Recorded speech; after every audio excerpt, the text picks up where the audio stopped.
we're coming on the air with the ball back in the Justice Department's court. Will they appeal this decision by a federal judge to let former President Trump have a special master overseeing the hundreds of documents seized by the FBI? Because right now they're not able to do anything in their criminal investigation. What's behind the decision and what President Biden is saying as he makes his Labor Day trips in key battleground states? And speaking of Labor Day travel, yours may be getting a shake-up because of wild weather, from floods in the east to fires out west. We're live in North Georgia, where people are under a boil water order, and police are looking for a missing jogger in Tennessee. But they're not getting any help from the suspect. What we know about him and why he's not cooperating. Plus, it's back to school, not just here, but in Ukraine. In tonight's original, we're looking at the groups working to rebuild dozens of bombed-out schools and the students who want to get back to learning. And Serena Williams may be done at the U.S. Open, but folks are still tuning in. We're going to look ahead at a busy week at Arthur Ashe Stadium later on in the show. Hey, everybody, I'm Yasmin in for Hallie, and right now we're left to wonder what the Justice Department's going to do now after a federal judge rules against the government to give former President Trump a special master, this independent third party, to look over the documents seized by the FBI at his Mar-a-Lago home. The 24-page ruling, written by a Trump-appointed judge, Eileen Cannon, essentially blocks the DOJ from continuing its investigation right now until after, of course, the special master comes in and reviews all the documents seized. So this person would check whether taking any of the hundreds of classified documents, plus more than, by the way, 11,000 unclassified documents, would violate attorney-client privilege or executive privilege at that, even though Mr. Trump no longer represents the executive branch. He's no longer president. The former president didn't directly bring up the ruling, but writing not long after on Truth Social that it takes, quote, courage and guts, as he puts it, to fight what he calls a corrupt DOJ and FBI. The Justice Department, for their part, keeping it vague right now, saying the U.S. is, quote, examining the opinion and will consider appropriate next steps. Want to bring in Ryan Riley, who's been following this all for us. But first, want to go to Mike Memley, who's been standing by, of course, in Pennsylvania as we await the president right now to speak after having a speech in Milwaukee, Wisconsin. Mike, let me go to you first, because as we got this decision, of course, on the special master, we're waiting for the president to speak in Pennsylvania as well. Are we expecting the president to address the decision by Judge Eileen Cannon about the special master? And what can we hear from him later on this evening?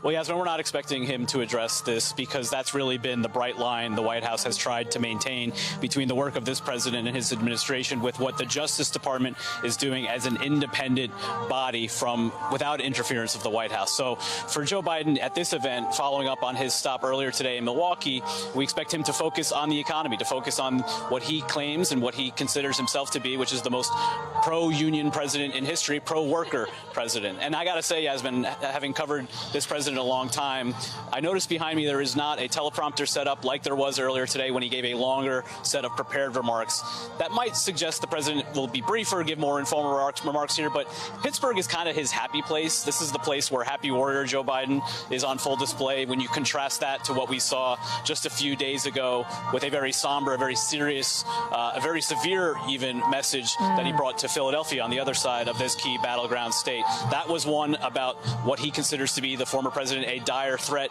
to the foundation of democracy. Today is the more upbeat, more optimistic, and pro-economy. That's another pillar of the midterm message for Democrats. So that's what I expect the president to focus on here today. Memley, talk to me about the state of Pennsylvania specifically, right? When you think about the midterm elections ahead, obviously the fight to control not only the House, but the Senate as well, or keep control, I should say, if you're a Democrat, right? The president, this is the third time, really, in the last week he's visiting the state of Pennsylvania, really kind of driving home just how important that state is heading into the midterms, and specifically the Senate seat in that state there.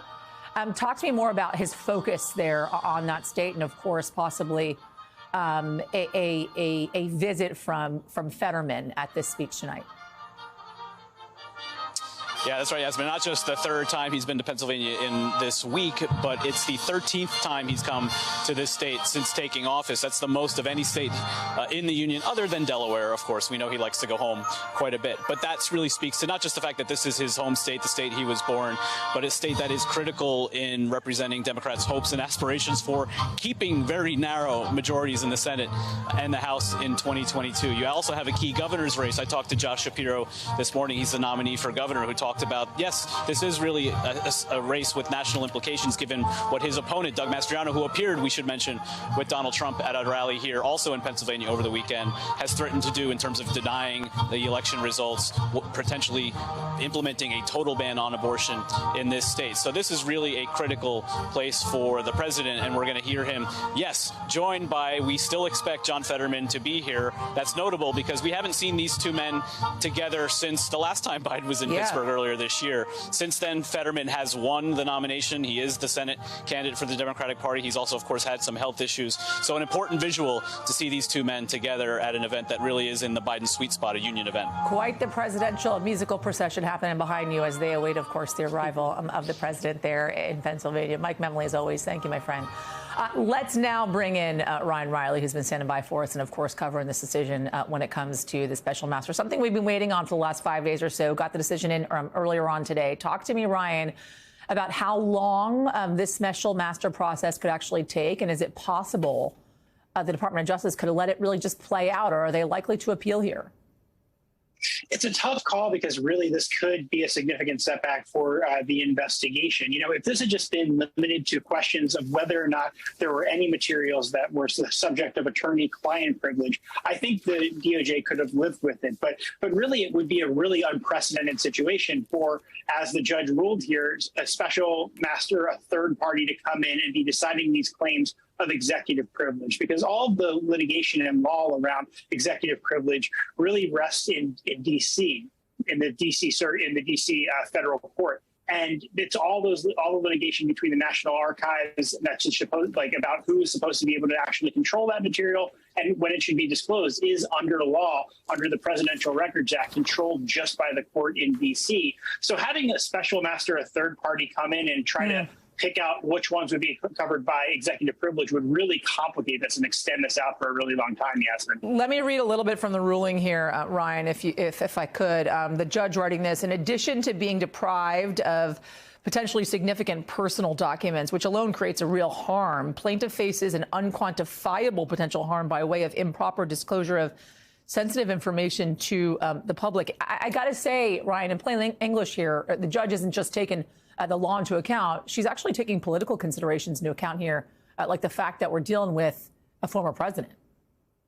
Oh, absolutely. I mean, this is something that would not happen to any normal citizen. She's going above and beyond for the person who appointed her, I think, in this instance, and really is getting into the political realm in terms of talking about potential for the impact on his future political campaigns, just really kind of beyond the scope of what you would necessarily expect here. I mean, this is a highly unusual case, but you've really got to recognize all that DOJ did to sort of avoid this eventual outcome of the search. And the fact that DOJ hadn't disclosed that for a very long time, right? After that initial, they just got those initial batch of documents in January. They didn't disclose the fact that there were a bunch of classified documents contained in there for months. DOJ never spoke to that. And then when they went back to Mar-a-Lago, did this whole another round in response to the grand jury subpoena and turned over a bunch of documents there. That is another 2 months, which DOJ didn't speak to the fact that there were classified documents in Trump's possession. And really, it just comes down to somebody lied. Somebody lied here. Somebody lied to the Justice Department about the fact that the former president had all these classified documents. And setting all that aside, he's not supposed to have any of these documents to begin with. These are all presidential records that are supposed to be in control of the of the National Archive, Yasmin. As you're kind of reporting on this, and as you've been talking to some sources, how are they reading this decision, Ryan? I think the precedent is really what's going to be the issue of whether or not DOJ ultimately appeals on this, because it really is setting a new precedent special masters have been very limited to attorney-client privilege, even in the case of Rudy Giuliani, who was, of course, a lawyer for the former president. When the FBI seized his cell phones, there was some initial discussion of whether or not the special master would explore areas of executive privilege. Ultimately, according to the Justice Department, that special master didn't touch any of those issues. That was not a consideration that special master had. So this would truly be unprecedented for this outside party special master to be deciding these questions of executive privilege, which, of course, the Trump folks are going to try to make that as broad as possible. They're going to try to argue that there's a ton of information in here that should be subject to executive privilege. And it really just could complicate things and make this investigation extend out for a very long time, potentially, Yasmin. All right, Ryan Riley, thank you. After a whole summer of extreme weather driven by climate change, everything from floods to fires, it's upending the unofficial end of summer this Labor Day weekend, threatening people's lives and providing a roadmap for our new reality. At least 2 people are dead in the Mill Fire up in Northern California. Crews, they're struggling to contain that fire because there's a separate fire just a couple of dozen miles away. All of that being made worse, really, by this record September heat. High 90s out in Salt Lake City, up to 113, by the way, in Sacramento, California, out east. More than 78 million Americans are under flood warnings today. A bunch of metro areas are threatened. Boston, Providence, New York, Philly, Nashville, Atlanta as well. Our climate unit expecting at least 2 to 4 inches of rain. Some places could get as much as 8. So far, North Georgia's gotten the worst of it with a 1 in 200-year flood. Remember, that is not just some news term. Meteorologists use it to describe these extremely rare events. Look at this drone video. This bridge basically looks like it's floating. 10 inches of rain in 12 hours. Most utilities not even working. In the town of Somerville, it's now under a boil water alert because it concerns the local treatment plant. George Solis is outside a water distribution plant in Somerville for us. George, good to talk to you. So the water, listen, it's only now starting to recede, right? So much rain, so much buildup, so much flooding. So now that the cleanup is actually beginning, walk us through what you're seeing on the ground there. Yeah, Yasmin, right now you're seeing some cleanup and the community coming together and a little bit of weather whiplash. Not long ago, you had a strong storm cell move through, and you can see people getting nervous, that rain coming down hard again, people wondering, is this going to happen again? And what you're seeing now, as far as the community aspect of things, this is a water distribution site where people have been here since the morning, handing out water to the impacted residents of Somerville right now. Many of them right now without water, some of them with low water pressure. And as you mentioned, that boil water advisory, because the water level got so high that it inundated that water treatment plant. People wondering when they'll be able to get service restored. So this is what they're doing to cook, to clean, to presumably bathe, maybe even use the restroom. And this is what this community has done, because right now they are frustrated. They're saying that the infrastructure here could have been better to prevent some of this flooding. But of course, as you mentioned, that 1 in 200-year flood, this is something that a lot of cities are not prepared for as these weather events are becoming more and more recurring. So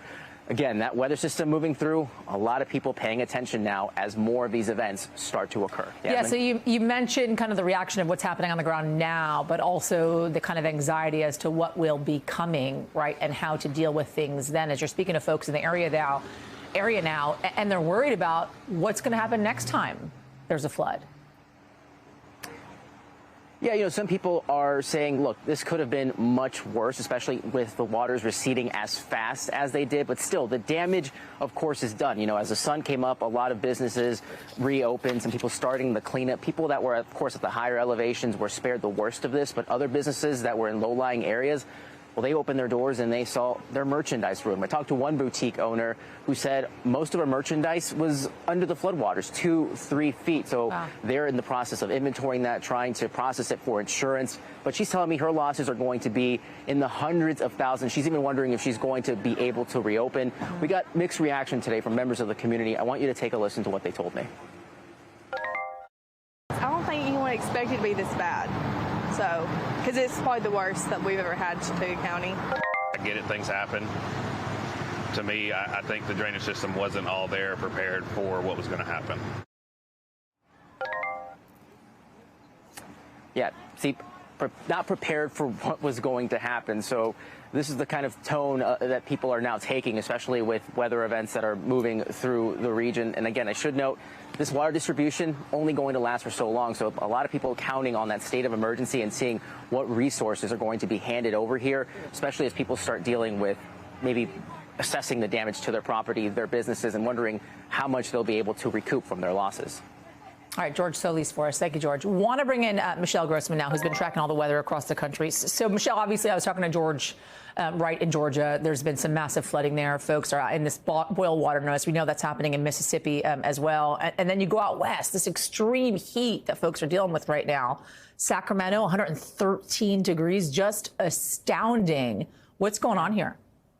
I know. Hi there, Yasmin. Yeah, we're breaking all-time records. We're breaking daily, monthly, and all-time records. And we're looking at historical situations. Georgia mentioned 1 in 200 yearly events. We're looking at 1 in 1,000. We had 6 of them in August, flood events. And we're looking at some really dangerous flooding in New England. But first, let's start with that heat, because we are looking at 47 million Americans out west under a heat alert. We've seen this heat alert since last week. We're going to see it until Friday. These have just been extended until Friday. And we're seeing temperatures well into the 90s, well into the triple digits. And that's what we're going to expect this afternoon when those daytime highs officially come in. So Sacramento this afternoon, 114. The record is 109. 114 in Fresno, Palmdale, 108. Grand Junction, 101. Salt Lake City, so hot at 103. Also tomorrow, no relief. We're looking at temperatures once again well into the 100s. Salt Lake City, once again, 104. Sacramento, 108. Bakersfield, 109. And then Wednesday, it extends. So it's not just the intensity of the daytime highs. It's not just the intensity of the overnight lows where we're not seeing that relief at night.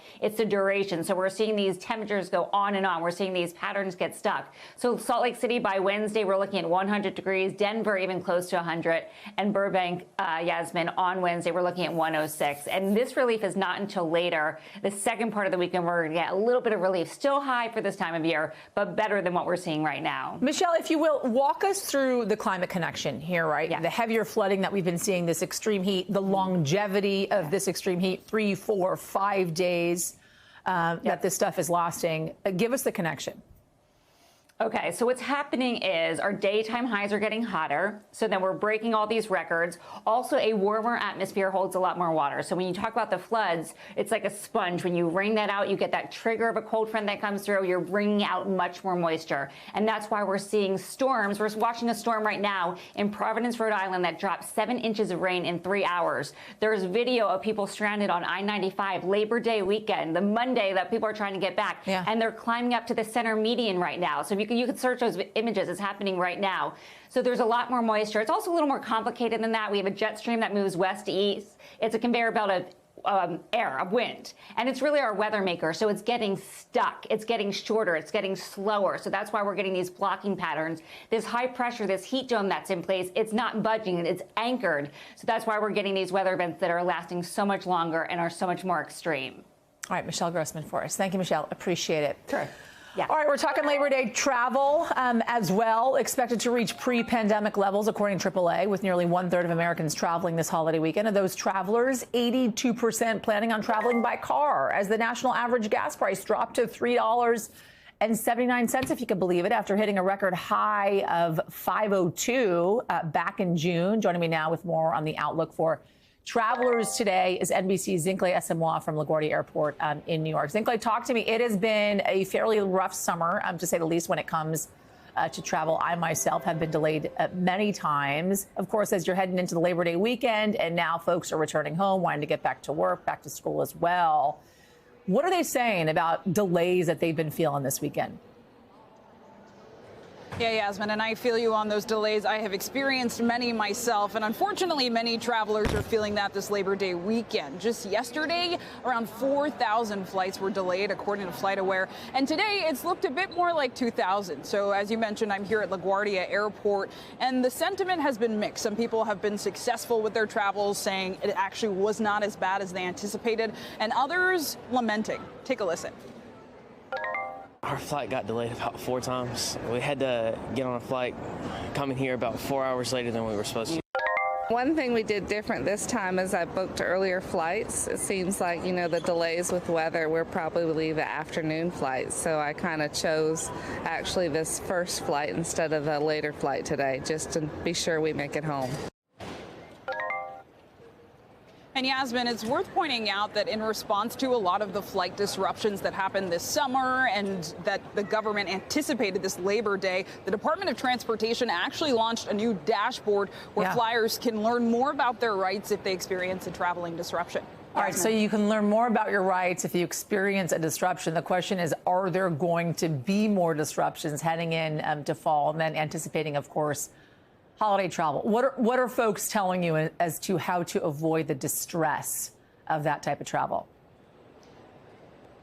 Yeah, it's tough to avoid the distress. Unfortunately, I'm bringing some bad news there. I spoke with a AAA spokesperson who said this level of travel will likely keep up through the fall. Let's hear from them, and then I'll talk to you on the other side.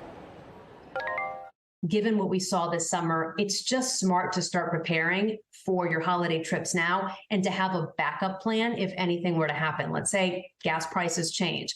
Let's say that there are some major cancellations with flights. You want to be prepared. So have a backup plan, plan ahead. And a lot of the travelers I met today actually said they were coming 3 to 4 hours earlier than their flight time. So bring a book, basically. Yasmin. Bring a book. Zincle Esawan, thanks so much. Appreciate it.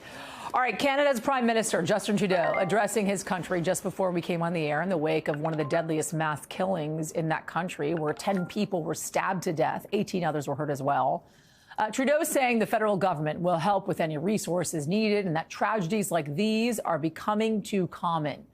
Canadian authorities are still searching for 2 men suspected of the mass stabbing. Just a few hours ago, we learned these 2 men you see on your screen are being charged with murder and breaking and entering. And there's a warrant out for their arrest. Officials issuing a, quote, dangerous person alert today. The attack happening early Sunday in the Indigenous reserve of the James Smith Cree Nation and the village of Weldon. The violence is sending shockwaves throughout the community there. One person living in Weldon telling the AP that, quote, no one in this town is ever going to sleep again. And Cal Perry is joining me now with more on this. Cal, let's talk through some of this stuff because this is day 2, right, of this nationwide search. What more can you tell us about these suspects? Yeah, so we're 36 hours into this, and we just actually heard in the last hour from the chief of police in Regina. He was on CBC, and he said they believe that the suspects are there in that capital city of Saskatchewan province. It has a population of about 250,000 people. It is 200 miles south of where this attack took place, but they believe the suspects are there. The suspects on your screen there. Damian Sanders and Miles Sanderson. Not sure if they're brothers or if they share the same last name. There is some local reporting that suggests they may be brothers. We have not confirmed that. One of them is 30 years old. He has been charged with 3 counts of murder. That is Miles Sanderson, who's been charged with 3 counts.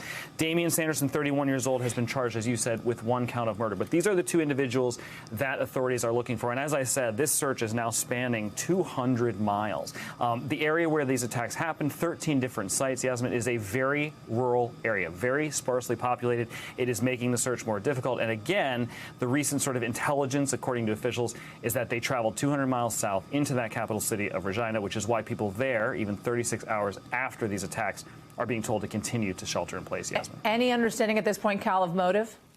No, none. And we're waiting to hear more information on the victims, which may lead us to understand what happened. But authorities saying some of the victims were probably stabbed randomly and others were targeted. We don't know how many. We do know that at least 10 are dead, and they've upped the number of wounded to at least 18 people wounded in this attack, Yasmin. Let's talk about some of the victims here, right? Indigenous people, they're accounting for about 5% of Canada's total population, more likely to be victims of violence in that country, according to some official data. How does that factor, or how is that factoring into this investigation? Well, look, I think it's something that we deal with in this country, and it's a very similar situation in Canada. Look, for 100 years, the Indigenous community there has been, frankly, betrayed by the government. There have been forced separations by the government up until the early 1990s. And so there is a great distrust inside these communities. Now, that said, this is a community that has been traumatized, has been terrorized, and very badly wants to see these 2 gentlemen brought to justice. It is those larger issues that, of course, will remain in Canada as they do here in the United States, Yasmin. Cal Perry for us. Thank you, Cal. Appreciate it. All right, police in Memphis, everybody, say they've charged a man connected to the disappearance of a Tennessee heiress today, but the suspect apparently won't tell police where the woman is. According to court documents, Eliza Fletcher went missing on Friday morning while she was out on a very early morning jog. The images on your screen showing the moments before Cleotha Apston allegedly grabbed Fletcher, forced her into an SUV near the University of Memphis campus. Police saying evidence showing that she was likely seriously injured, and DNA on sandals that were found at the scene of the abduction led police to arrest Apston, according to an affidavit that is obtained by NBC News. He is facing charges of especially aggravated kidnapping and tampering with evidence. He's going to be arraigned tomorrow. Jesse Kirsch is following this up for us from Memphis, Tennessee. Jesse, talk to me. Tell us about what we know about Fletcher and the day that she was actually kidnapped. What authorities know?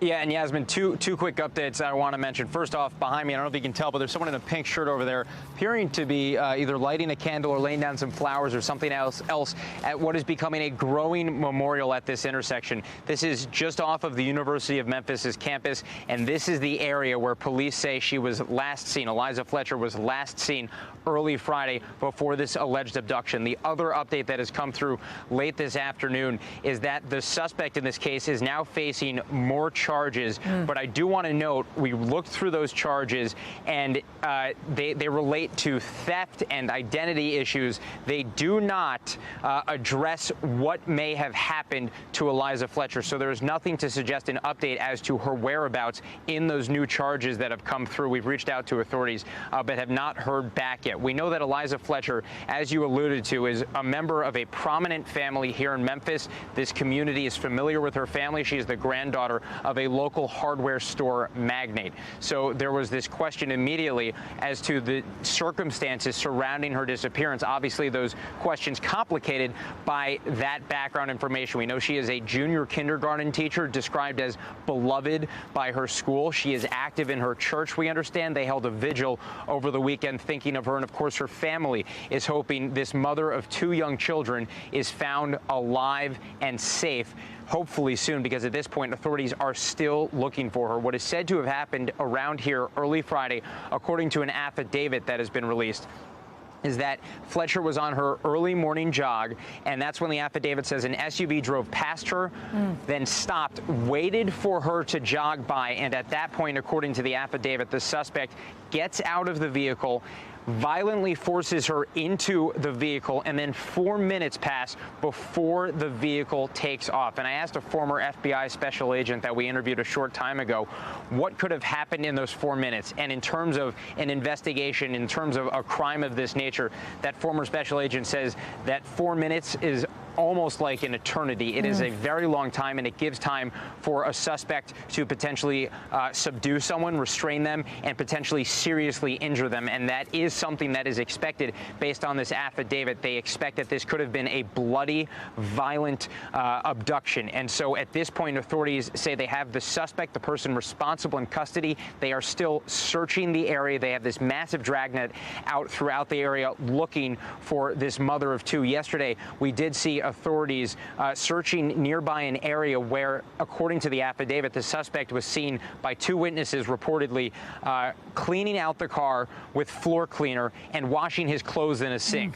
So essentially acting strange, as it was described in the affidavit. So that was yesterday. That scene has since been cleared. Our team driving through there earlier. There was another scene. We're not sure if it is related to this investigation, but obviously there's a lot of scrutiny around the police activity in the city of Memphis right now. We know there are federal officials involved in this search as well, which is going into its fourth full day. It will be approaching 4 full days come tomorrow morning since Eliza Fletcher was last seen. And obviously this is something that has got to be devastating for her family and many others, it seems, in this community. Yeah, we can only imagine. Hey, quickly, Jesse, I know that Apston has somewhat of a history. He was arrested back in 2000 as well. That's right. He pled guilty more than 20 years ago, according to police, in a separate kidnapping incident. And so at this point, we're waiting, obviously, for his first court appearance on this, his arraignment, which is expected tomorrow morning. But he does have a criminal history, police tell us, specifically tied to kidnapping, Yasmin. All right, Jesse, thank you. Appreciate it. Coming up, everybody, we're live outside 10 Downing Street, where Liz Truss is set to become Britain's next prime minister. How this transition of power will be unlike any other for the UK next. Plus, who let the wolves out? Zoo officials are investigating how a wolf escaped captivity earlier today in Ohio. We have that story. Stay with us.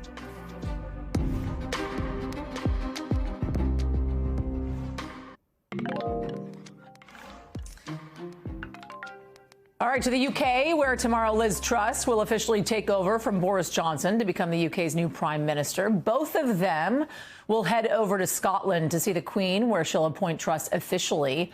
And it comes after the Conservative Party today voted for her to take over, winning 57% of the vote. She'll be the third woman ever to hold this position. And Truss says she's ready to, quote, deliver for the country. It is coming at an incredibly critical time, with the UK facing a recession, strikes, and a coming winter energy crisis. Keir Simmons is covering all for us. Keir, welcome. Thanks for joining us this afternoon. Keir, want to start with what we can expect tomorrow, right? And how significant it is that the ceremony is going to be held at Balmoral instead of at Buckingham Palace.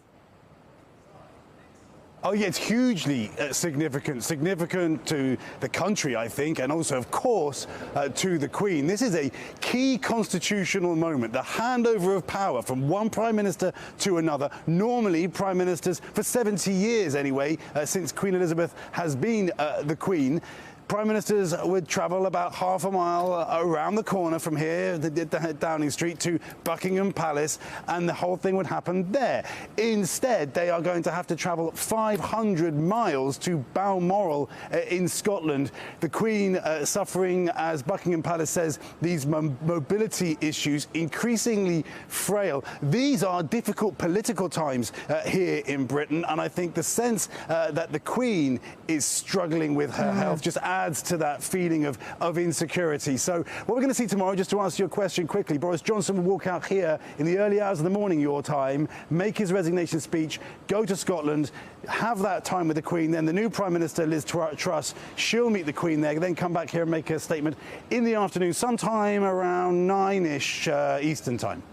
Let's talk more about the political crisis that's happening there in the UK, right? You have this impending energy crisis that is currently happening day to day, which will likely get worse as the winter months are coming. You have the scandals that have plagued, 10 Downing for months on end.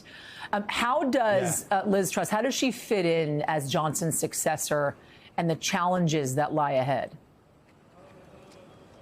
Well, amazing, isn't it? You mentioned that scandal that Boris Johnson, those scandals that Boris Johnson has seen here in Downing Street. Liz Truss is from the same political party. This is a change of person, not a change of party. That's the way the system works here. And yet she will walk here into Downing Street and try and be a breath of fresh air, a new wind, if you like. That is what she's going to try to achieve. She is going to do that, I think, by announcing some big moves to tackle the energy crisis primarily. Look, there are dire warnings that British businesses, including pubs, for example, up and down the country, are going to go bust because they simply can't afford to heat their own premises.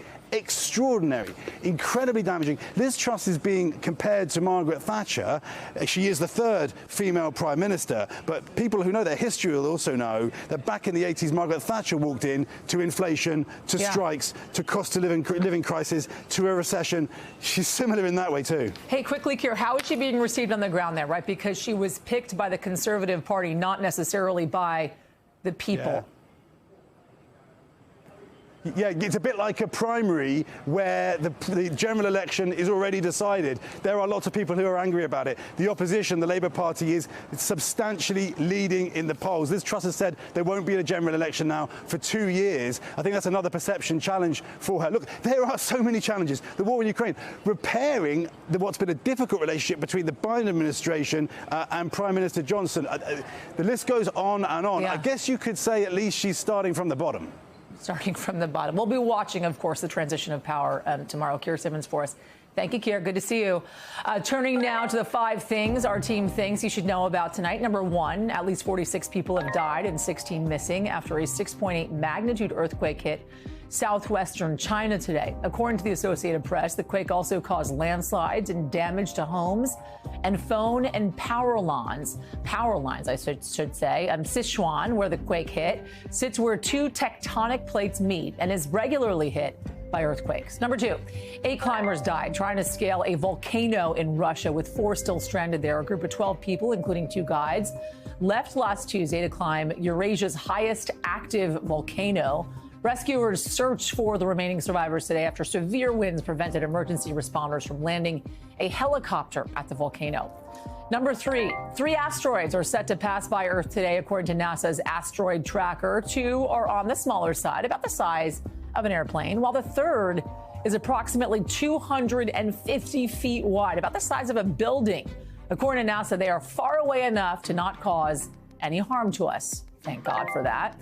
Number 4, the Great Escape. A wolf breached its exhibit at the Cleveland Metro Park Zoo this morning. No guests or employees were injured during the incident, and the zoo returned to its normal operations after staff members secured the animal. Zoo officials saying it's unknown how the wolf escaped, and the incident is under investigation. Number 5, Brendan Fraser's Hollywood comeback. At the premiere of The Whale last night in Venice, California, Fraser received his 6-minute standing ovation, causing him to break down in tears. In the movie, Fraser plays a 600-pound gay man confined to a wheelchair as he struggles to reconnect with his daughter, played by Stranger Things actress Sadie Sink. All right, up next, everybody, back to school on the front lines. Students returning to the classroom during the war in Ukraine. That's coming up in tonight's Original. We'll be right back.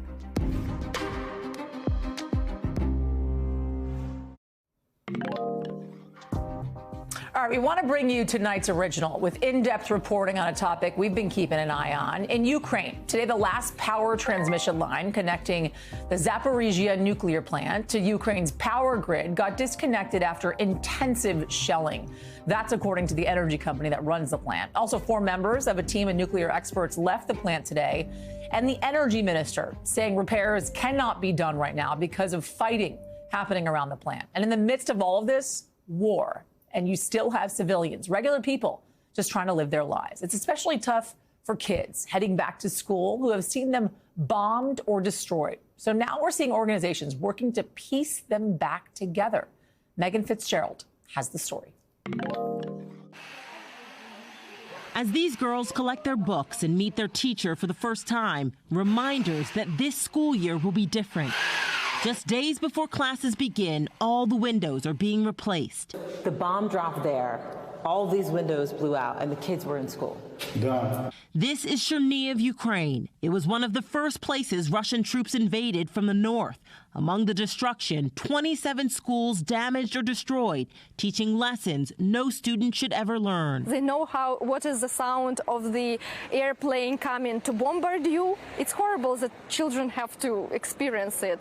But that's the reality of growing up in a war zone, and why Olga Shizova says it's even more important schools at the very least feel safe, even though no place in Ukraine really is. The nonprofit Ukrainian Prism raised money to restore schools here, even as satellite images from Maxar as recently as last month appeared to show fighting continuing in southern Belarus. Are you fearful that another attack could come? Yeah, it's possible, and many people told us that it's too early to repair the windows because, they may come and break them all over again. These children only have one life, and they cannot wait until everything is over, and they have to go to school and study now. For those schools that are opening for in-person learning, they are required to have a bomb shelter for the kids. So this shelter, for example, which is right near the Russian and Belarusian border, the administrators here have tried to do everything they can to make it comfortable for the kids. For many parents, the decision to send their kids back to school wasn't easy. When the air raid goes off, if we are at home, we live on the 17th floor, so we understood that we won't be going down every time it goes off. And in the kindergarten, when this air raid goes off, they go to the basement every time. So if you look up there, this is a brand new roof already. That's the base of it. Michael Capone heads the Florida-based charity Global Empowerment Mission. He showed NBC's Morgan Chesky in July the work his group is doing to repair 7 schools outside of Kyiv. One of the most essential tasks is replacing radiators for heat so the kids will be warm. So we are repairing and rebuilding the radiator system for this school and all the different schools. And it's going to be treacherous cold here this winter. Even in October. Without something like this, the kids would never be able to be in the school. You would freeze to death even with jackets on. As they live through a war that teachers say will shape their lives and the generation to come. Are you happy to be back at school? Yes, of course. Especially our children are very happy because they had a long period when they didn't have an opportunity to sit at the desks, so face to face with their teachers. And now we are very happy. And Meghan is joining me now. Astounding to think about the reality for so many of these kids and parents having to return to school during a war, thinking about their safety as well amidst all of that.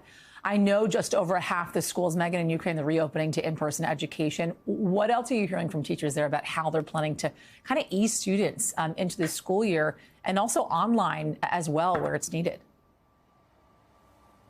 Yeah, well, Hasman, you know, this is a very sensitive and critical situation here because we're talking about kids who have been traumatized, many of whom, as you saw there, were in school, others at home when these bombs bombarded their community. And so teachers are creating a space for these kids. There's mental health services available. They're allowing them to share their feelings through art, through painting, speaking about it, as well as through song. All of this to try and put the reality of war on the back burner as these kids try and learn this school year.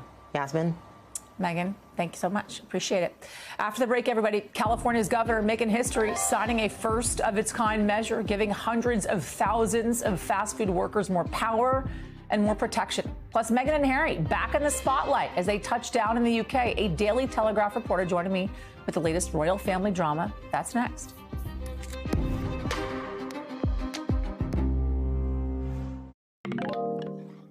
All right, NBC covers hundreds of stories each day, and because you could not possibly read, watch, or listen to them all, our bureau teams have done it for you. This is what they tell us is going down in their regions in a segment that we call The Local. From our West Coast Bureau, the Coast Guard ended its search for 9 missing people after a seaplane crashed near Seattle yesterday.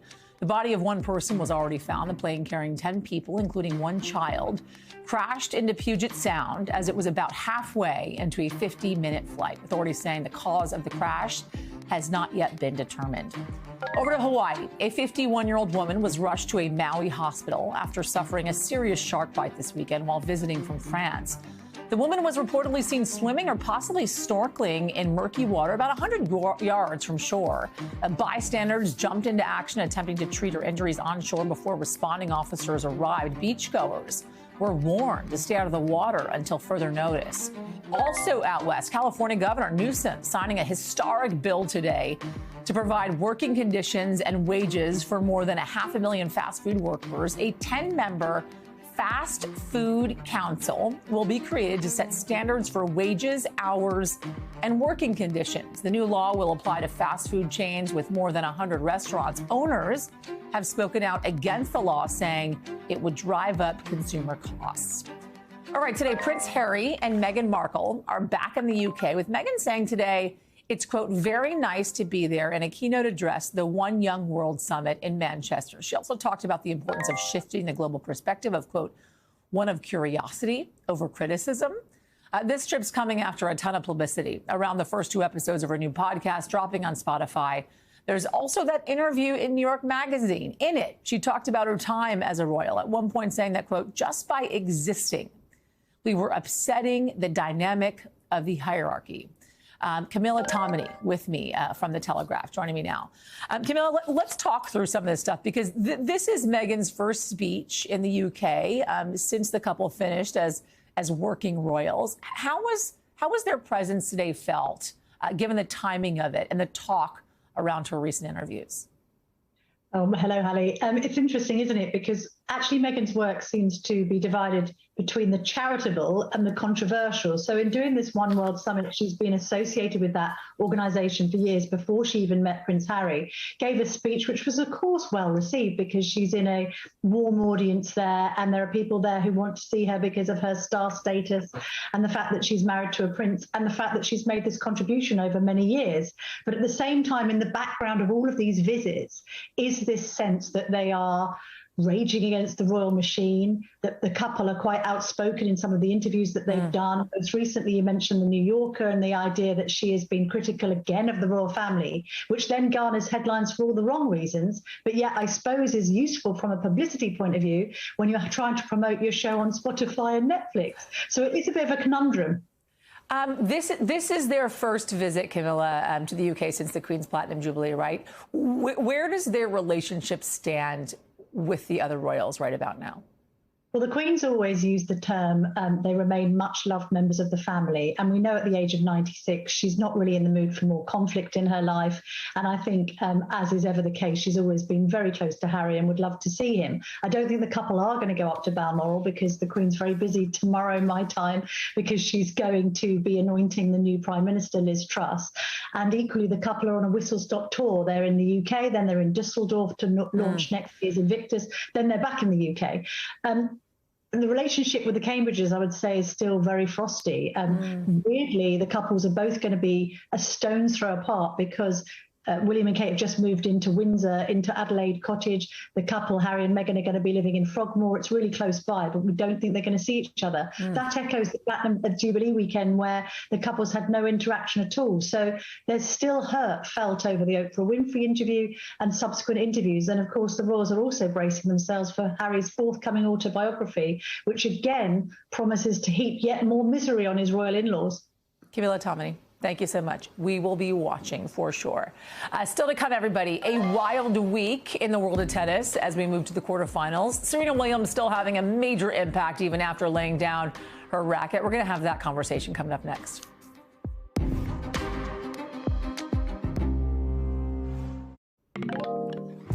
All right, everybody, let's wrap it up with some tennis, right? Another big day at the U.S. Open today with American Frances Tiafoe taking on number 2 seed Rafael Nadal for a spot in the quarterfinals. This after the controversial Nick Kyrgios beat top-ranked Daniil Medvedev in a dramatic match last night. Wow, what a match it was, and a long one at that. On the women's side, 18-year-old Coco Gauff, the youngest American woman to reach the quarterfinals since 2009 after her big win last night, and she's getting in as the 12th seed, and a lot more people are watching the tournament, thanks to, of course, the GOAT, Serena Williams. Her matches last week produced huge ratings before she lost Friday to Australia's Ajla Tomljanovic. WTA and ATP host and announcer Andrew Krasny joining us now. Andrew, good to talk to you once again. I've been so excited to watch the U.S. Open this entire time. Wanted to get my racket out myself and pretend I was up there and playing alongside the best of them. My gosh, that match last night, Medvedev and Kyrgios, it was so exciting to watch. And Kyrgios was just on fire, and you could tell Medvedev was really letting it get to him. We're going to get to that in just a moment. But can we first talk about Coco Gauff, right? The impact, first of all, of Serena Williams, and then you look ahead to Coco Gauff, what she has and the mark that she will be making. She is America's youngest woman to reach the quarterfinals in over a decade.